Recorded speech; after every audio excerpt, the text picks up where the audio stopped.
Riya baby first বালি নিয়ে খেলছে। ওরে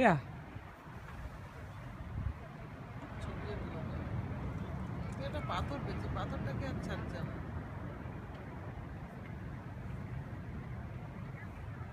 রিয়া তুমি কি করো? সারা ব্যাংকটার অবস্থা দেখ। কি খুশি পাথরটাকে দেখে। এটাকে একটু সানস্ক্রিন লাগিয়েছিলে? না,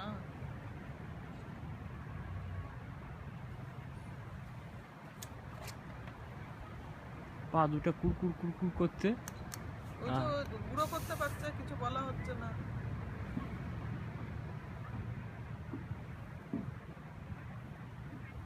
রেয়া তুমি কি করছো বালি নিয়ে? হ্যাঁ একটা গায়ে দিয়ে দাও, একটা স্যান্ড বাথ হয়ে যাবে।